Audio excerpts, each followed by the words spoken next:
नमस्कार, आप देख रहे हैं धौलपुर जिले का सबसे ज़्यादा लोकप्रिय चैनल फर्स्ट ट्रैक और आपके साथ मैं हूं डॉक्टर संदीप शर्मा। आज हमारे साथ अतिथि के रूप में मौजूद हैं धौलपुर एसपी सुमित मेहरा जी, जिनका हाल ही में तबादला हो गया है। वो जयपुर के डीसीपी ट्रैफिक बन गए हैं।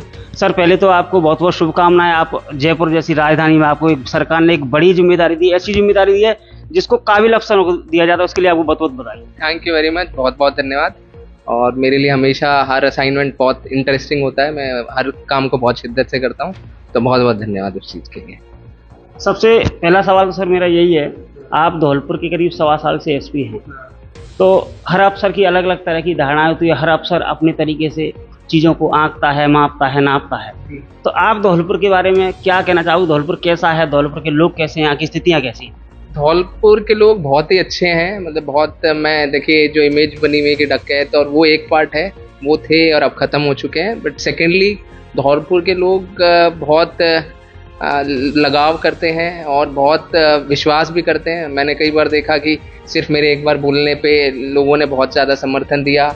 वह सबसे अच्छी बात यह है कि हमने जब उनको समझाया तो बहुत अच्छे से समझे भी, तो उस वजह से बहुत कोऑपरेटिव और बहुत प्यार करने वाले लोग हैं। तो उसके लिए धौलपुर पूरी जनता का बहुत बहुत धन्यवाद। एसपी के रूप में ऐसे तो रोज ही काम करते हैं हम, लेकिन इस 1.25 साल के कार्यकाल में एसपी के रूप में आपको ऐसा क्या लगा कि ये नहीं, ये मेरी 4 उपलब्धियां 5 उपलब्धियां बहुत बेहतर है, जिससे मेरे दिल को सुकून है? ऐसी क्या उपलब्धियां? सबसे इम्पोर्टेंट है, मैं हमेशा ये कहता हूँ कि आम जनता में अगर अपन होप इंस्पायर कर सकें कि लोग अधिकार से बोल सकते हैं कि भाई हम पुलिस के पास चल जाएंगे और हमारा काम हो जाएगा, तो वो बदलाव मैंने देखा है कि आप किसी भी थाने में या एसपी ऑफिस में परिवादी आते थे और गांवों तक भी ये बात थी कि आप काम कर लो या नहीं तो हम एसपी साहब के पास चल जाएंगे या धौलपुर पुलिस के किसी भी थाने में जाके आपकी शिकायत कर देंगे, और उसका समाधान हुआ। तो सबसे बड़ा अचीवमेंट ये है कि धौलपुर पुलिस पे हर आदमी का एक विश्वास बना है, बढ़ा है, और साथ ही साथ पुलिस का जो इकबाल है, जो अपन हमेशा कहते हैं कि पुलिस इकबाल से चलती है,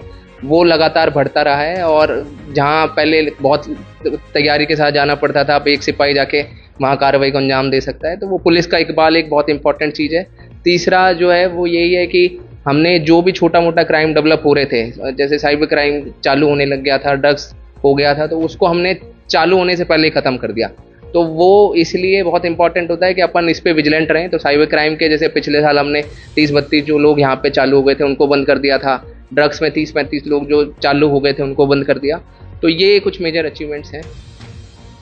मुखिया के रूप में बहुत सारी जिम्मेदारियां होती हैं, सपने होते हैं। जैसे परिवार के मुखिया तो परिवार के लिए एक योजना होती है करना है, पुलिस के मुखिया तो एक एसपी के रूप में मानव स्वभाव है, आपको भी लगता हो कि अब ये अचीवमेंट मैंने पूरे कर लिए, अब धौलपुर के लिए ये करना है। अगर सरकार आपको 6 महीने 1 साल और रोकती तो आपके क्या क्या सपने थे कि धौलपुर के लिए क्या करना है? मोटा मोटा देखिए, 16 महीने बहुत बड़ा टेन्योर होता है कोई भी चीज़ करने के लिए। तो जो मेजर प्लानिंग थी वो हमने कर दिया है। वेलफेयर ऑफ द स्टाफ मेरी हमेशा प्रायोरिटी रहती है। नंबर 1 प्रायोरिटी अगर आप मेरे से पूछेंगे तो वो हमेशा वेलफेयर होता है। तो शुरुआत से लेकर एंड तक हमने वेलफेयर के लिए काम किया है। पुलिस लाइन का सौंदर्यीकरण, पुलिस लाइन में फैमिली पार्क, वेलफेयर हेड से जो बेसिक फैसिलिटीज़ पुलिस को पहुँचानी थी वो, फैमिली पार्क के अलावा फ्रूट गार्डन, लोगों को छुट्टियाँ आसानी से मिल पाएँ, बैचेस का गेट टुगेदर हो पाए। तो पुलिस के वेलफेयर के लिए जितना हो सकता है उतना हमेशा करना चाहिए और लगातार करते रहे हैं। तो ऐसा नहीं लगता मेरे को कि कुछ भी रह गया है। It is a very healthy और बहुत फ्रूटफुल और हैप्पी टेन्योर। आप तो आईआईटी इंजीनियर हैं। मैं समझता हूँ आईआईटी इंजीनियर का मतलब लाखों रुपए का पैकेज। शायद इस आईपीएस की नौकरी में इतना पैसा है भी नहीं, इतने वेतन भी नहीं। ऐसा क्या लगा कि नहीं, आपको आईआईटी जैसी बड़ी परीक्षा पास करने के बाद, बड़ी डिग्री लेने के बाद आपको आईपीएस बनना चाहिए, ऐसा दिमाग में कहाँ से आया, क्यों आया और क्यों आईपीएस बना? देखिए, हर बात ऐसा होता है ना, बहुत बार आपकी जो कंपनी होती है और फैमिली की अपब्रिंगिंग होती है उसका बहुत फ़र्क पड़ता है। तो जब मैं आईआईटी के बाद फर्स्ट ईयर में था तब दोस्त से बात हुई तो उन्होंने कहा एक यूपीएससी या सिविल सर्विसेज एक बहुत अच्छा माध्यम होता है लोगों की सर्विस का। बचपन से ही सिखाया गया है कि भाई लोगों की सर्विस करो, हेल्प करो, अपनी कैपेबिलिटी है जितनी मदद कर सकते हैं करो। तो सिविल सर्विसेज उस माध्यम से एक बहुत अच्छा मीडियम है।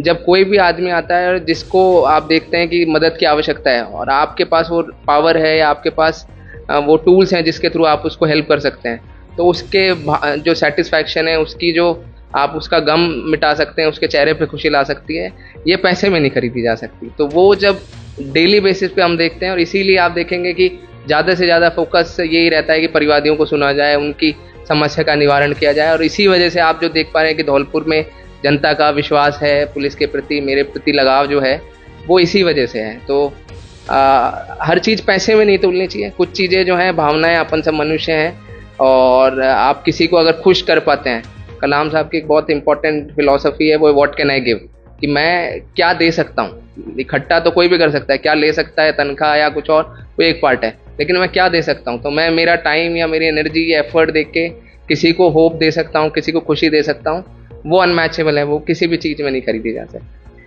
निश्चित तौर पर ये तो मैंने भी देखा है कि लोगों के चेहरे पर खुशी लाने में आपको बड़ी खुशी होती है। मैं देखता हूँ, मतलब कहते हैं लोग नेताओं की नहीं सुनते पर गरीबों की सुनते हो, असहाय की सुनते हो, पीड़ित की सुनते हो। देखता हूँ मैं या दिन भर अपराधियों के ऐसे ऐसे काम आपने किए हैं, किसी का लेन देन है, वो पुलिस का काम नहीं, फिर भी एक मानवीय नाते आपने बड़ा अच्छा काम किया। अब मैं एक थोड़ा सा सवाल युवाओं को, जो युवा है आज का, लगता है कि कलेक्टर एसपी ये होते हैं तो बड़े जाने कहाँ से आसमान से आते होंगे, या ये तो किसी वीवीआईपी परिवार से होते होंगे पहले से। तो सुमित मेहरा जी का जो बैकग्राउंड है, जब वो एसपी नहीं थे, वो सामान्य युवक थे जैसे हो सकता है कि उस समय, आज सुमित मेहरा है तो उस समय हो सकता है कि परिवार में प्यार से सत्तू कहते हो, संतोष कहते हो, कुछ कहते हो। तो उस समय का जीवन कैसा था जब आप इधर आए, मतलब आपका बचपन कैसा गुजरा? मेरा बचपन काफ़ी हेल्दी रहा है। मेरे पापा इंजीनियर से रिटायर हुए हैं, तो इंजीनियर थे, तो हमको ऐसा कोई, जो अपन कहते हैं कि इकोनॉमिक हार्डशिप या वैसी कोई हार्डशिप, सोशल हार्डशिप, ऐसा कुछ नहीं था। बट हाँ, इम्पॉर्टेंट ये रहता है कि आप मिडिल क्लास से हैं तो ग्राउंडेड रहना बहुत ज़रूरी है। और सबसे इम्पॉर्टेंट जो हमको अपब्रिंगिंग में है वो एक अच्छा इंसान होना। मैं हमेशा हाईलाइट करता हूँ, आप एसपी बन सकते हो, कलेक्टर बन सकते हो, कुछ और भी बन सकते हो, लेकिन सबसे इम्पॉर्टेंट एक अच्छा इंसान बनना। तो वो हमको शुरू से सिखाया गया, हर इंसान की रिस्पेक्ट करना वो सबसे इम्पॉर्टेंट है, और मानवता सबसे बड़ी चीज़ है। तो सभी यूथ के लिए सबसे इम्पॉर्टेंट है, आप कुछ भी बन जाए, सबसे पहले मेहनत, हार्ड वर्क करना ही होता है, और साथ ही साथ आप ग्राउंडेड रहें कि जहाँ भी पहुँच गए उसके बाद आप दूसरे आदमी को उसी रिस्पेक्ट से चलेंगे तो हमेशा अच्छा है।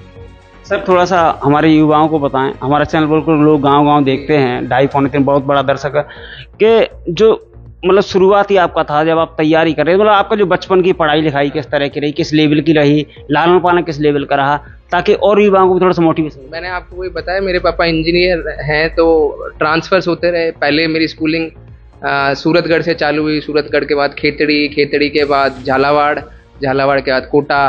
तो अलग अलग जगह पे जहाँ ट्रांसफ़र होते रहे वहाँ पे हम पढ़ते रहे। और स्कूलिंग मेजरली ये जो जगह बता रहे हैं यहाँ पे बहुत बड़ी बड़ी स्कूल्स के अलावा नॉर्मल स्कूल्स थी, जैसे इमैनुअल जो यहाँ पे, वैसे इमैनुअल स्कूल था। फिर केंद्रीय विद्यालय में मैंने पढ़ाई की। तो जो स्कूल है, सबसे इम्पॉर्टेंट ये होता है कि महंगे स्कूल से कुछ नहीं होता। सबसे इम्पॉर्टेंट है कि आप जो कर रहे हैं वो बहुत शिद्दत से। जब मैं 9th-10th में था तो लोग कहते थे कोचिंग कर लेनी चाहिए, और वैसा है, मैं बहुत क्लियर था कि अपन खुद से पढ़ सकते। तो 9th-10th तक तो हम बिल्कुल सिर्फ जो क्लास में पढ़ लिया या स्कूल में ही होमवर्क करके आ गए ताकि शाम को खेलते रहें, तो उस तरह का रहा। और जो करो वो अच्छे से करो, मेरा ये मानना है हमेशा। ऐसा नहीं है कि सिर्फ पढ़ाई से ही चीज़ें होती हैं। पढ़ाई के टाइम पढ़ाई करें, काम के टाइम काम करें, खेलने के टाइम खेलें। तो सिर्फ पढ़ाई नहीं, आपको एक वॉल अराउंड हर तरफ से व्यक्तित्व डेवलप करना है। ऐसा नहीं कि पढ़ाई करने लगे तो दुनियादारी को भूल गए। अपन जिस समाज में रहते हैं, परिवार में रहते हैं, यारी दोस्ती, सभी चीज़ों को निभाते हुए एक 360 डिग्री अप्रोच लाइफ में लेनी चाहिए। जैसे जो सिविल सर्विसेज होती हैं, उसकी तैयारी के लिए, उसमें सफल होने के लिए एक कोई मूल मंत्र बताओ बड़े शॉर्ट में कि ये करना चाहिए, ये ज़रूरी है। सबसे इम्पॉर्टेंट है एक मेंटर होना। जैसे मेरे को 4-5 अटेम्प्ट लगे, वो इसी वजह से क्योंकि एक अच्छा मेंटर शुरुआत में नहीं मिल पाया, या विद समय धीरे धीरे हम सीखे। तो एक बहुत इंपॉर्टेंट है, एक मेंटर रखें लाइफ में जो आपको सही दिशा दे सके। और हार्ड वर्क का कोई अल्टरनेटिव नहीं है। कई बार ये होता है कि अपन कोचिंग कर लेंगे तो उससे आपका सिलेक्शन हो जाएगा, लेकिन कोचिंग में जो टीचर हैं वो हो सकता है 20 साल से वही पढ़ा रहे हैं, तो उनको वो चीज़ याद हो गई। एग्ज़ाम जब आप लिखेंगे तो ऐसा नहीं होगा कि वो टीचर आपकी जगह लिख पाएगा, तो वो चीज़ें एग्ज़ाम में जो आएंगी वो आप ही को लिखना है। तो प्रैक्टिस करें, और सेल्फ स्टडी का कोई अल्टरनेटिव नहीं है। तो कोचिंग अपनी जगह है, लेकिन जब तक आप खुद नहीं पढ़ेंगे, जब तक वो चीज़ें आपको याद नहीं होंगी। पिछले साल के टेस्ट पेपर हमेशा हेल्पफुल रहते हैं, तो कोशिश करें जो सिलेबस है और जो आपके टेस्ट पेपर्स हैं और जो आपके पिछले साल के पेपर्स हैं उसको ज़्यादा से ज़्यादा सॉल्व करें। अगर आप इंजीनियर नहीं होते और IPS ऑफिसर भी नहीं होते तो फिर क्या होते, फिर क्या करें? नहीं, इंजीनियर क्यों नहीं होता, इंजीनियर तो हमेशा है, वो मेरे को बहुत पसंद है। उसके अलावा मेरे को एजुकेशन सेक्टर बहुत पसंद है। मेरे को हमेशा लगता है कि अगर अपन बच्चों को सही तरह से सिखा पाएँ साइंस मैथमेटिक्स की बात नहीं है, बहुत सारी चीज़ें हैं जो सिविक सेंस भी सीखना है, वो एजुकेशन से आता है। टीचर्स का एक बहुत इंपॉर्टेंट रोल होता है। तो मेरी जो भी आज मैं जहाँ भी हूँ तो उसमें बहुत बड़ा रोल फैमिली के अलावा टीचर्स का है। तो एजुकेशन एक और इंटरेस्टिंग फील्ड है जहाँ मैं हो सकता था अगर ये नहीं होता, लेकिन इंजीनियरिंग के साथ भी टीचर हो सकता है। तो और इंजीनियर मेरे को बहुत पसंद है, तो मैं सिर्फ पुलिस नहीं, मैं इंजीनियर इन पुलिस या पुलिस इन इंजीनियर टाइप हूँ। वैसे तो मुझे पता है कि आप बहुत मेहनत करते हो, रात में 2-3 बजे तक करते हो, आपको समय मिलता ही कहाँ हुआ। लेकिन जब भी फ्री समय मिलता है तो उसमें आप क्या करना पसंद करते हो, आपके शौक क्या क्या है? देखिए, मेरे को बुक्स पढ़ना बहुत पसंद है, मैं मूवीज़ और गाने बहुत ज़्यादा सुनता हूँ। तो जब भी फ्री टाइम रहते हैं मैं गाने हमेशा से, बचपन से पढ़ाई चलती रहेगी साथ भी गाने चलते रहेंगे। उसके अलावा मूवी देख लिया, स्पोर्ट्स मेरे को सारे गेम पसंद है। तो मैं क्रिकेट, बैडमिंटन या जो भी गेम मिल गया वो मैं खेलता हूँ। दोस्तों के साथ घूमना, फैमिली के साथ घूमना, बाइक चलाना मेरे को बहुत पसंद है। माता पिता और परिवार के लिए क्या कहना चाहोगे? वो बहुत बड़े सपोर्ट्स हैं मेरे लिए और हमेशा सपोर्ट करते हैं, और हर टाइम पे उनका एक्सपीरियंस जो है और उनका आशीर्वाद है, वो कुछ भी सिचुएशन आए तो मेरे को हमेशा मालूम है कि वो लोग हैं। तो कोई भी रिस्क लेना है या कुछ भी करना है तो हमेशा पेरेंट्स साथ हैं। तो मैं बहुत ज़्यादा ग्रेटफुल हूँ और बहुत हैप्पी हूँ कि मेरे पास ऐसी फैमिली सपोर्ट सिस्टम है।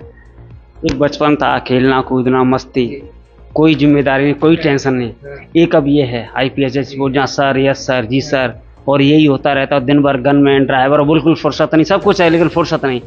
तो वो बचपन की यादें और वो अब ये जीवन। तो ज़िंदगी को ऐसे नहीं देखता, ज़िंदगी हमेशा एंजॉय करने का तरीका है। मैं मेरे काम को भी एंजॉय करता हूँ, जो ये आप बता रहे हैं ये भी मेरे लिए फैमिली है। पुलिस को मैं फैमिली की तरह मानता हूँ और हर मोमेंट से आप एंजॉय कर सकते हैं। ऐसा थोड़ी कि काम, आपको क्या लगता है कि इतना समय अगर बैठ रहे हैं या 2 बजे तक काम करें तो अगर मज़ा नहीं आता तो नहीं करते, और अगर अपन स्ट्रेस लेते तो भी नहीं करते। तो जो चीज़ मैं कर रहा हूँ या जो भी कर रहे हैं जब भी सब सिविल सर्वेंट, तो मेरे को लगता है और हर इंसान को भी कि हर चीज़ को एंजॉय करके करना चाहिए। तो आपको कोई भी चीज़ ऐसा नहीं लगेगा कि मेरा बैलेंस ख़राब हो गया या मैं स्ट्रेस में कर रहा हूँ। स्ट्रेस में हमेशा परफॉर्मेंस ख़राब होती है। तो जो भी आप कर रहे हैं अगर आप उसको प्यार करते हैं, उसको शिद्दत से करते हैं तो बहुत आसान है।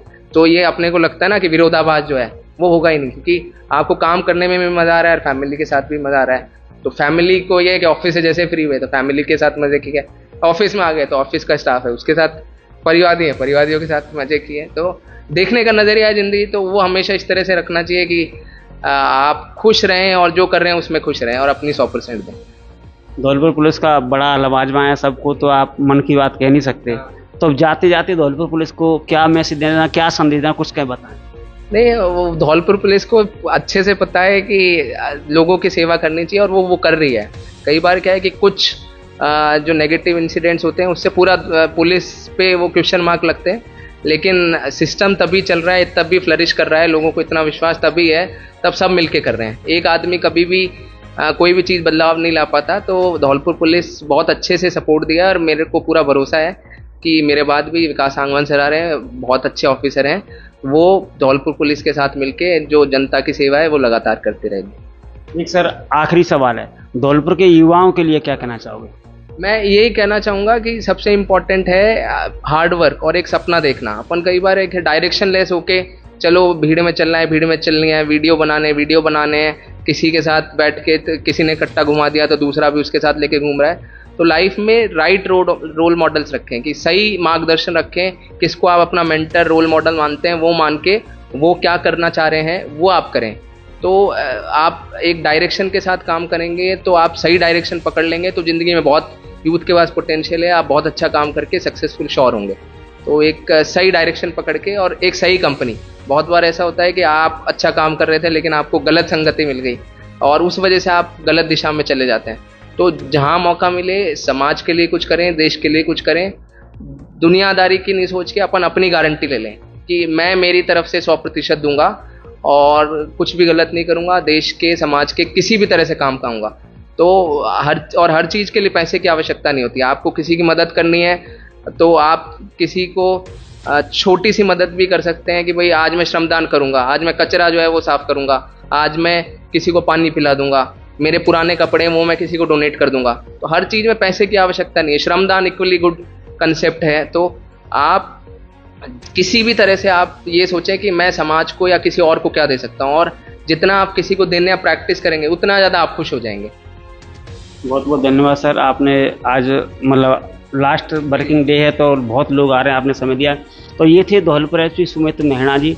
निश्चित तौर पर ये गरीब, असहाय और जो शोषित वर्ग है उसके लिए एक बहुत अच्छे अफसर साबित हुए हैं और इन्होंने वाकई धौलपुर जिले में अच्छा काम किया। गांव का जो गरीब व्यक्ति है जिसको ये लगता था कि हमें न्याय नहीं मिल सकता, उसे भी इनसे न्याय मिलने की उम्मीद हो गई थी और जिसकी कारण यहाँ दिन भर एसपी ऑफिस में परिवादियों की भीड़ लगी रहती और ये सुनते थे और काफ़ी मेहनती अफसर हैं। फर्स्ट ट्रैक न्यूज इनके उज्जवल भविष्य की कामना करता है। सहयोगी राहुल शर्मा के साथ संदीप शर्मा, फर्स्ट ट्रैक धौलपुर।